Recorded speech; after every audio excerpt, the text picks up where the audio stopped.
here's another issue, and this will come into play if you start from the feet versus starting on the ground, and it's amplified to an order of magnitude in mixed martial arts. It is unbalancing the other guy. If you remember what Jack Dempsey said, it's not a setup unless the other guy is unbalanced. This was true in boxing 100 years ago when Dempsey was fighting, and it's true today in mixed martial arts, jiu-jitsu, and every other combat sport, okay? So, in terms of boxing, to set the guy up with my jab, essentially I've got to hit him so hard that it knocks him onto his heels, boom, and now I can boom, throw my right hand. If I'm just tickling him with the jab and he's not set up for this, there's no setup, he's going to counter. Notice he parried my jab right down and boom, I don't have a good 1-2 there.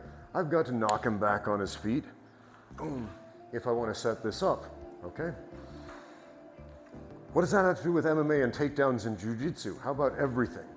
How many times, here, go and sit down here, have you started a roll like this? You're on your knees, he's sitting up, and maybe you're grappling with someone who's really good with the guard, and he just ties you up and sweeps you and takes you for a ride, and you're like, oh man, his jiu-jitsu is so good, okay? And then you stand that guy up, and if you know how to wrestle a little bit, and he doesn't because he put all his skill points into the guard, and then you're like, holy crap, I just passed that black belt's guard. Boom, boom, boom. Has that ever happened to you? If not, if you wrestle enough, it certainly will. So the element of unbalance is huge.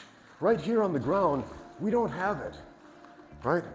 We're in a position where people who knee wrestle a lot have a very specific advantage, right? He's not unbalanced, he's very balanced, right? I can't use my wrestling or my strikes to unbalance him, and so we do this silly little hand fighting thing until somebody decides to give way and change position, right? We stand up, on the other hand, now this is huge, man, this is massive. Now I can go straight from a takedown into a dominant position instantly, man, instantly.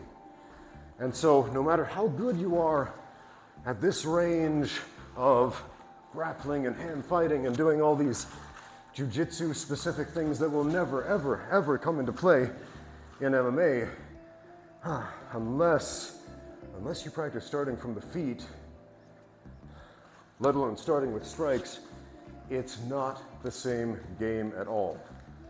I mean, I would say probably 80% of all jiu-jitsu academies do not start on the feet when they roll. They start kneeling or sitting.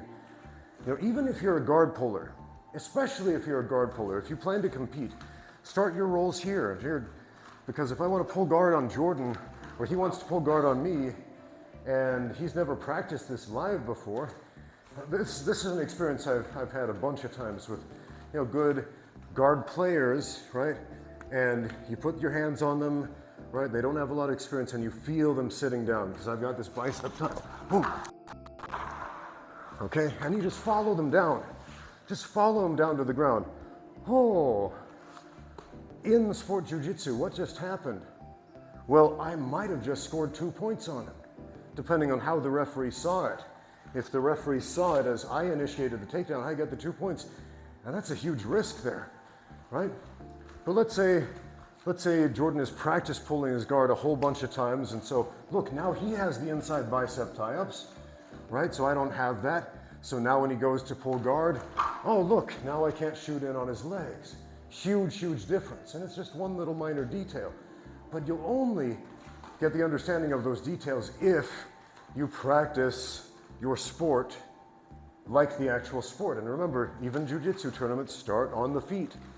So something as simple as pummeling for the inside of the bicep tie-up, the inside of the collar tie, you know, the inside of an underhook right here, that's important stuff on your feet. A lot of people know this stuff on the ground, but they can't connect the dots when it comes up here because they've never done it, right?